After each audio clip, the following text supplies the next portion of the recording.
Good morning. Hi, everyone. Thanks very much for joining us today.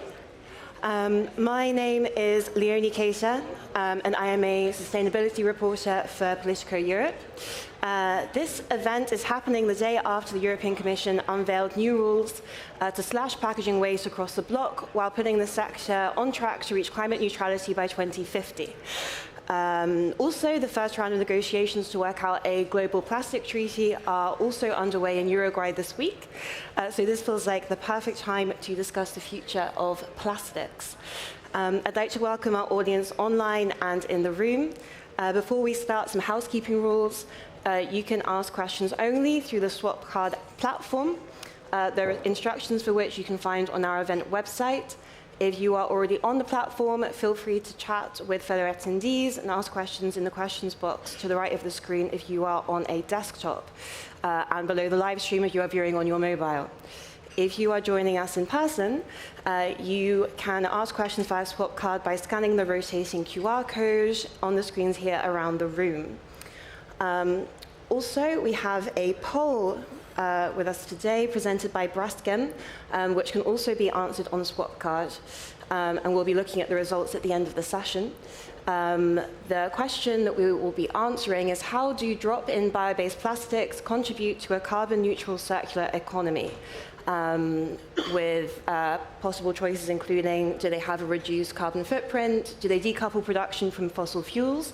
Are they 100% recyclable? All of the above, no contribution to carbon neutral circular economy. I'd also like to flag that Politico strives for gender balance, and we reached out to several experts, including women, for this session. It is now my pleasure to welcome our panelists. In the room, we are joined by Aurel Giordano Doldea, the Director at the European Commission's Directorate General for Environment, and Marco Jansen, Global Biopolymers Leader at Braskem. Online, we have Carsten Waschholz, Senior Policy Manager for Ellen MacArthur Foundation, who is joining us from Uruguay, where the first round of plastic treaty negotiations are taking place. If we can start then with Aurel. The backlash in response to the new rules on packaging from certain industry sectors and several MEPs has been pretty intense, especially in the weeks leading up to today, warning on everything from economic impact to hygiene issues. But had DG Envy hoped to present a proposal with more ambition? We know that an initial draft did have higher reuse and recycled content targets. Were you hoping to go further on the new rules? I'm not sure I understood exactly the scope of your question, but I will give you an answer based on what I have understood. So, indeed, people have noticed through leaks, which we regret very much, because there must be a deliberation and a reflection process, and there is always a beginning and at an end. There have been differences between the versions which have been leaked, but this does not mean that the Commission's ambition has diminished between the two packages, but because it means that we have taken the time in order to strike the right balance between the different components of this comprehensive and ambitious legislative proposal. And the fact that it is ambitious is also testified by the reactions that we have received from economic operators, which have not said that, oh, this is too weak, with the notable exception this morning of Pepsi, which said that their reuse targets and recycling targets are more ambitious than the Commission's proposal. I was very glad to hear. So here we have at least a supporter for the legislative proposal. So we have thought to strike the fair balance between the different components, and it must be understood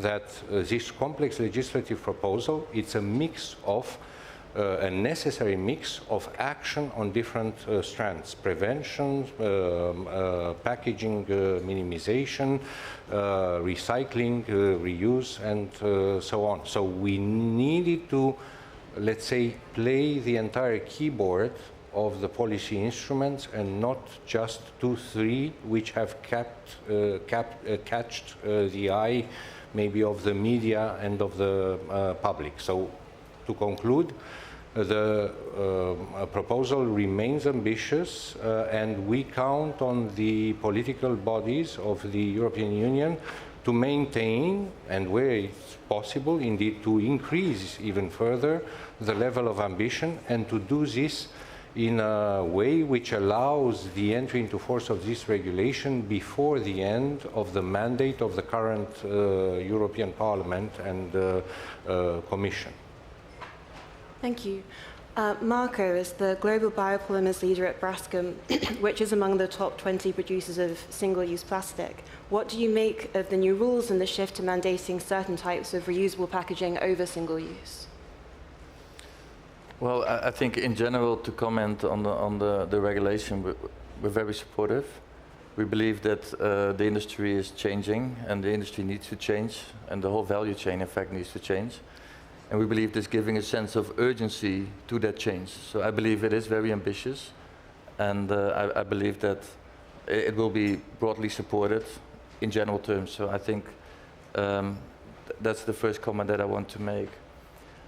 If we look at, let's say, reuse versus single use, I think that always has the preference as long as it's more sustainable, right? Because I don't think you can simply say by reusing something is always better than single use.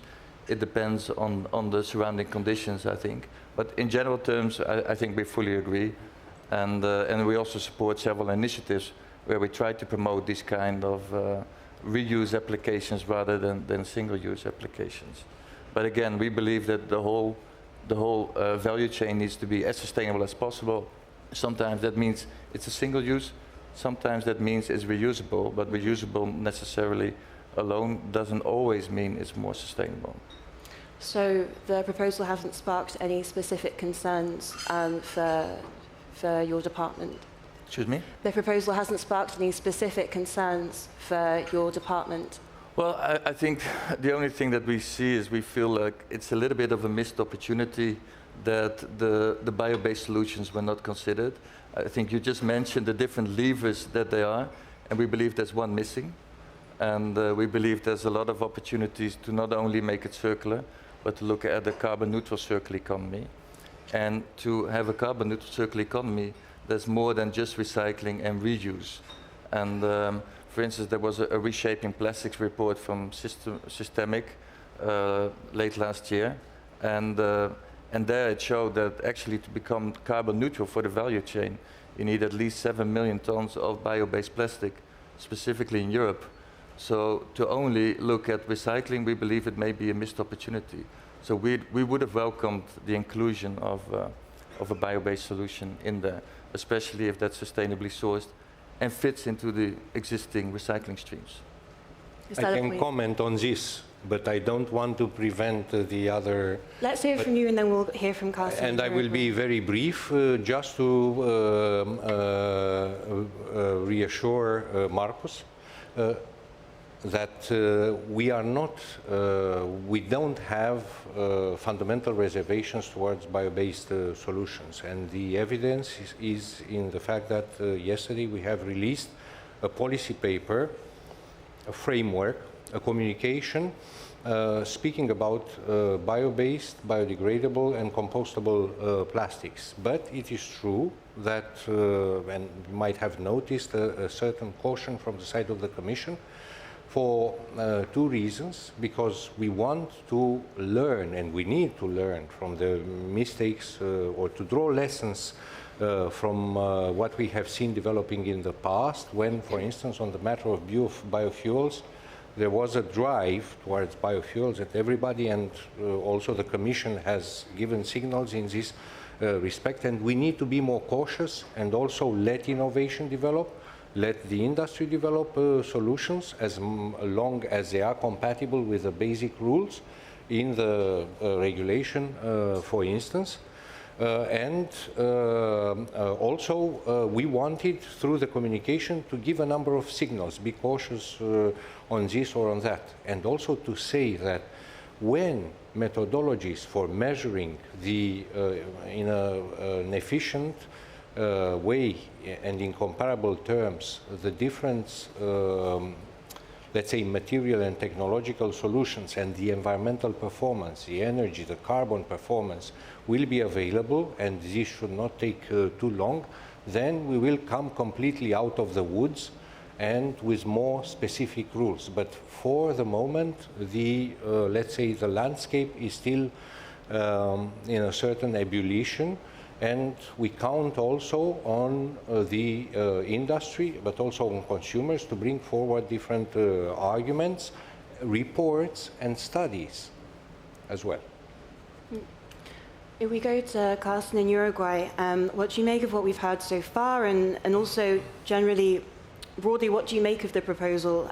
Is it already in pretty good shape, or were you hoping for more ambition?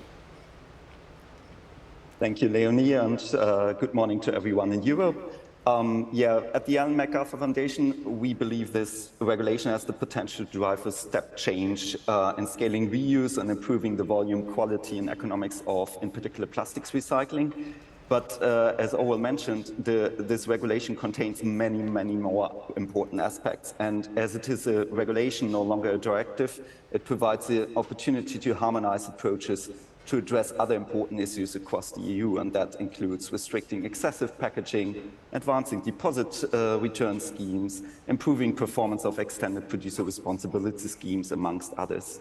I think what draws the attention is really that for the very first time, we are seeing obligations not on member states being imposed, but on economic operators to advance towards reusable reuse systems and refillable packaging.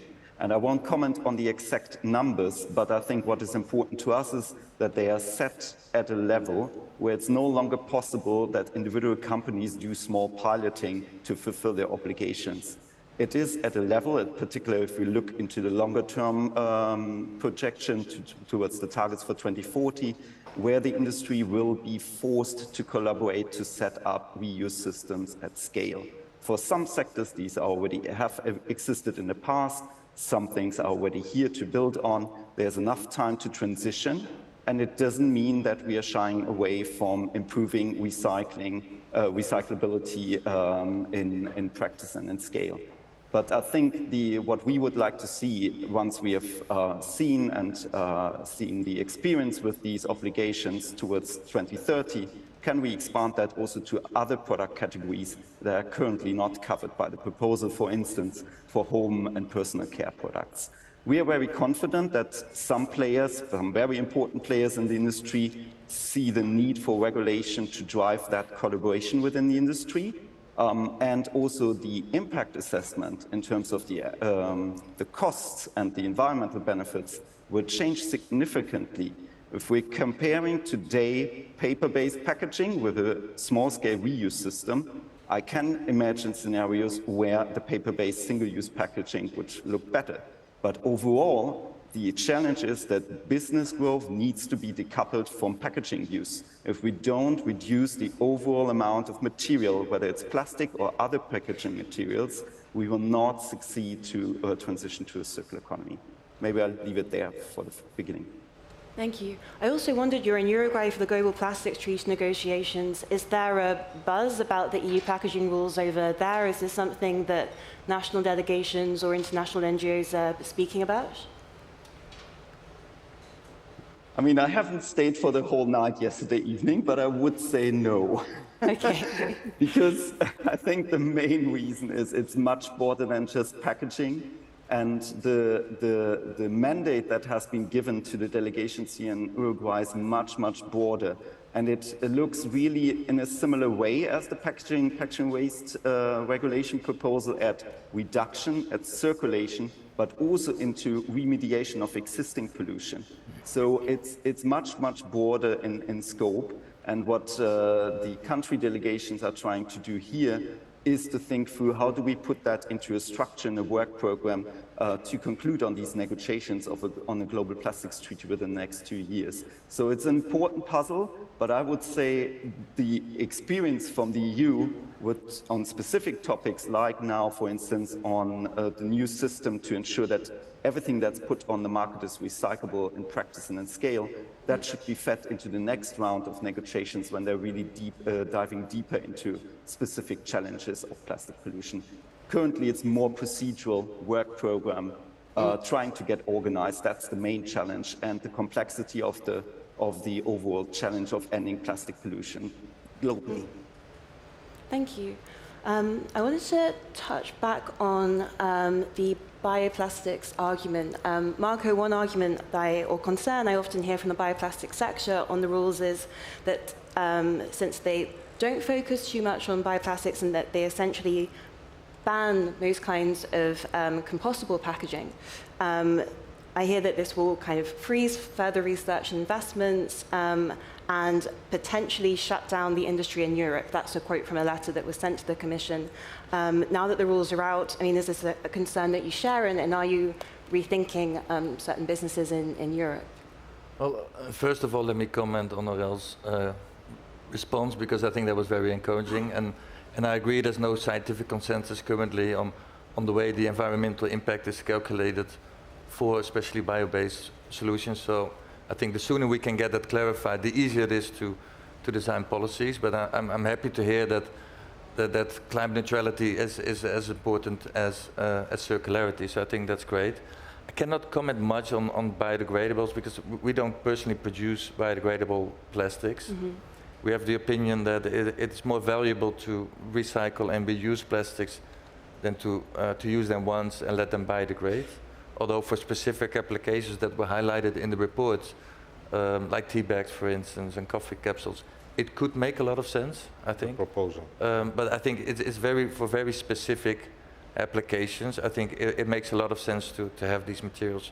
But the materials that we try to develop are more, as you saw on the poll, the drop-in type of solution. So replacing existing plastics with a bio-based version to decouple from fossil fuels and to be able to reduce the carbon footprint without affecting the recycling chain. So I cannot really comment much on what that means to investments in the industry. I mean, in our case, we believe there's a lot of value, short-term and long-term, for bio-based solutions. But with regards to compostability and biodegradability, there's not that much I can say. Okay. Aurel, do you think the compostable and biodegradable industries are right to be concerned about the future of their industry in Europe, considering the direction the packaging rules go towards? The producers of compostables? Yes, and biodegradable. Yeah. No. The answer is clearly no, because, of course, the attention of many people has been captured by the fact that a number of 4 items are highlighted in a provision in the legislative proposal and also in the communication which was adopted. But there is no ban on for other compostable solutions and applications. But they must hit the market in certain conditions of performance when their compostability is confirmed. So there is room for innovation, and the industry is incited to come forward with solutions where they can convince the consumers and the regulators, and here also the European Commission as a regulator and as a public authority, that indeed what they say it is in the application happens into practice as well. And of course you have the challenge of time. I think the component of time I see intuitively a little bit that producers of compostables and of biodegradable plastics struggle a little bit with the challenge of time.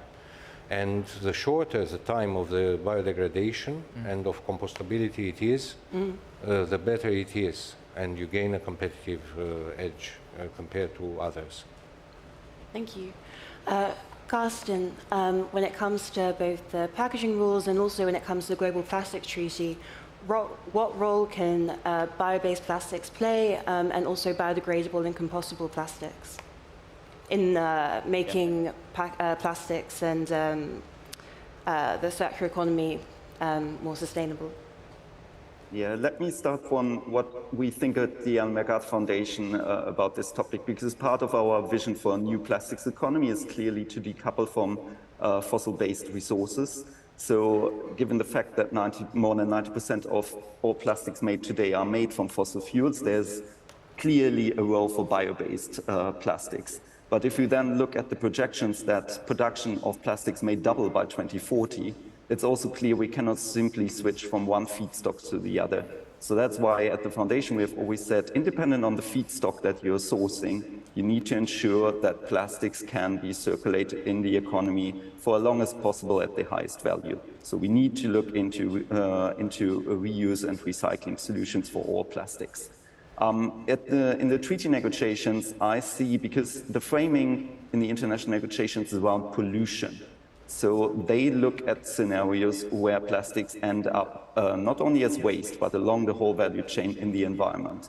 And obviously, the idea that something could degrade magically into something less harmful is very compelling to many politicians. On the other hand, there's a lot of concern that they don't degrade completely into carbon and water, but remain as micro or even nanoplastics in the environment.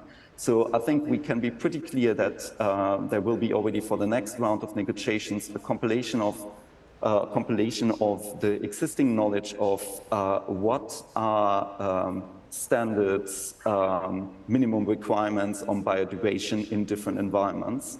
But I think what is even more important is to make a clear distinction between biodegradation and compostability, because compostability as recycling requires a system to be in place. And as we don't have a lot of collection systems at scale in many developing countries, it's really a challenge to imagine a scenario where we build up both a recycling infrastructure and a composting infrastructure that then can not only deal with organic waste, but also with compostable plastics. So I see the direction the EU is going to limit the scope of applications for compostable packaging to those where it makes most sense and does not do any harm, neither in the composting stream nor in the recycling stream, is very good. On biodegradation, there's a high level of caution needed and further research. Agriculture plastics, mulch, you're the native speakers, is probably one of the things you would look at where it could make sense, but further research is needed.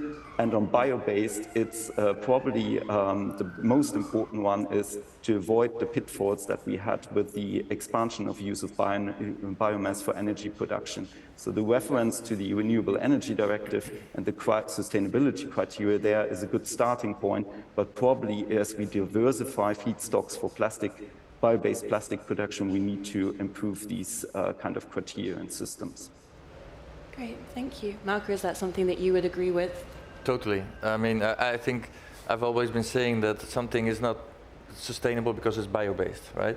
So I think there's a lot more to it than just being bio-based. I think it needs to be sustainably sourced, which is probably one of the main criteria to make something sustainable. So I think I 100% agree. And also with the previous comment, I think that the composting cycles in industrial composting facilities, they have sped up so much over the last few years. And I think some of the biopolymers, not all of them, or the biodegradables, they have difficulties to keep up with that high, let's say, that high speed of compostability. But mulch film is an excellent example where it makes a lot of sense as long as you have the right products. Mm-hmm. And but coming back to sustainability aspects and also the red directive for fuels and energy, there needs to be very clear and uniform conditions and criteria for sustainability and sustainable sourcing. And when we have that, I think it's much easier to select, let's say, the right solutions. Thank you. Going back to the Global Plastics Treaty, Oral, the EU last week joined a large coalition of countries that are pushing for more of a top-down approach when it comes to a binding international treaty on plastics, with bans and restrictions to eliminate those problematic plastics, with global baselines and targets. I wonder, what would the Commission say to the US delegation, for example, who'd like nations to set their own action plans and who don't want a one-size-fits-all approach? Well, what we would say to the U.S. delegation, we would tell the U.S. delegation directly and not via this forum, but I would like to stress the fact that of course, we are all aligned at the level of the European Union, namely the Commission and the Union went there with a mandate which was adopted by the Council. This means all the member states. And we have a number of priorities in relation to the negotiations and the outcome that we are seeking in these negotiations. An internationally legally binding instrument which should reflect an ambition to end plastic pollution in all environmental compartments in order to protect human health and the environment and reach a plastic circular economy. Tackle as a matter of priority the upstream parts of the life cycle by commitments and provisions that lay the ground for a sustainable production and consumption of plastics and better recyclability already in material and product design and the production stage. And I would like also to say that we of course support an as comprehensive, so as universal international agreement as possible, because the nature of this pollution, which also reverberates in the marine area, requires that the big polluters are certainly parties to this international agreement, but also that the largest number of other members of the international community participate as well for this agreement to work effectively and to bring tangible results in a future which is foreseeable and which is not left from now in 20, 30 years. In order to address this problem, we cannot afford to wait for a few more decades. We need to tackle now to prevent a continuation of the trends which we see now unfolding, and also to deal with the legacy. And this international agreement should cover the legacy. So I trust that from these principles, at least a number of consequences can be derived when the US position is already known. Thank you. Carsten, what do you make of what we've heard from Aurel there? And maybe also you could bring us up to speed on progress on talks and whether you're hopeful this round of negotiations will conclude on a constructive note. Yes. I think what you've explained, the two extremes, a purely top-down treaty approach. We set a goal and very prescriptive on what actions each country need to take, versus a bottom-up where we have more of an aspirational goal to end plastic pollution by 2040 and then leave the means of implementation to every country to pick and choose from.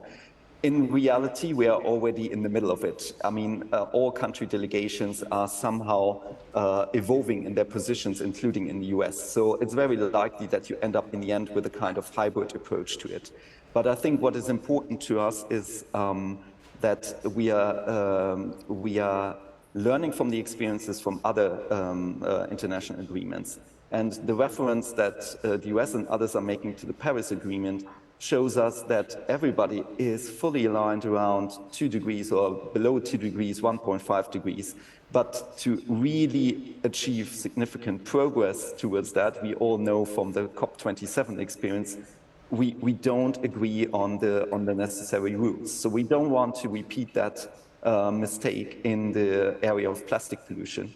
So with the mandate that has been given to the negotiators, we have the notion of the plastics life cycle. We can go through each step, key step in the value chain, look at what kind of policy, regulatory measures could be implemented, and then discuss what needs the flexibility to be designed at the national level, because it makes a difference whether you have a formal or informal recycling sector, and where are there the room for global rules and harmonization.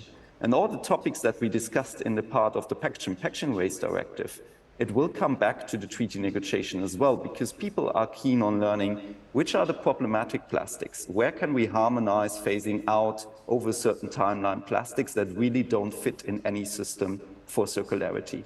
We will look at product design guidelines, so not just packaging, but product.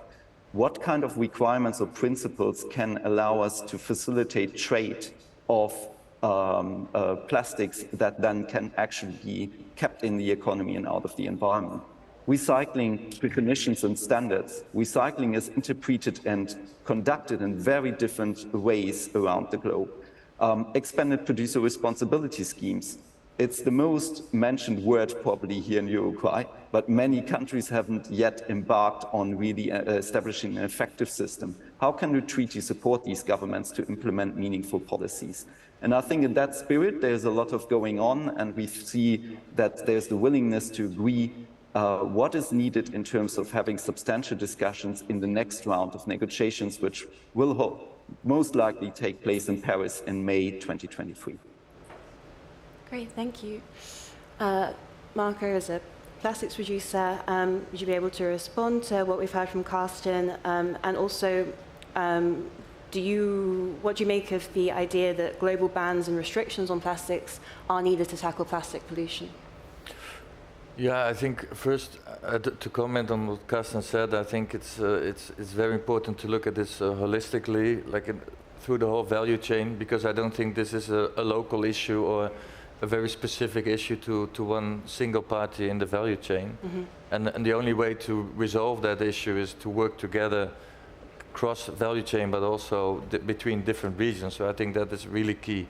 And I think we cannot do it alone. I think there's a lot of willingness at many different levels, in many different organizations, in many different regions. But still, how to get there, I think, is one of the big challenges that we have. And we can only do that together. If you ask me about a plastics producer, we believe that whether that's plastic or any other material, any unnecessary use should be avoided, right? Whether that's plastic, metal, paper. Whenever we can avoid unnecessary use, which I think we see every day around us, this is, I think, one of the first steps that we need to take. But then also the legacy issue that you mentioned. There's a huge problem that is still there from what we created earlier, and we need to work very, very closely, not only trying to, let's say, prepare the future, but also to repair the past. Mm-hmm. So I think there's a lot of work to be done in many different layers, in many organizations, and many different regions. Great, thank you very much. We are running out of time, so we're just going to take a quick look at the results of the poll, which should now be in. And the most popular answer on the poll is, with 45%, they decouple production from fossil fuels. So just a reminder of the question, how do drop-in bio-based plastics contribute to a carbon-neutral circular economy? 45% say they decouple production from fossil fuels. 27% say no contribution to carbon-neutral circular economy. 18% say they have a reduced carbon footprint, 9% say all of the above, and 0% say they are 100% recyclable. I would like to thank our three speakers today, both in the room and in Uruguay. Really interesting discussion. So thanks very much. Well, it was interesting for me. I would now like to let you all know that there is now a 25-minute long networking break. It would be great if you could be back in the room at 11:30 a.m. for the following panel. And that spotlight discussion will be on securing raw materials and opportunity for Europe's strategic autonomy and a circular economy. And that will be led by my colleague, Antonia Zimmermann. Thank you very much. Thank you. Thank you.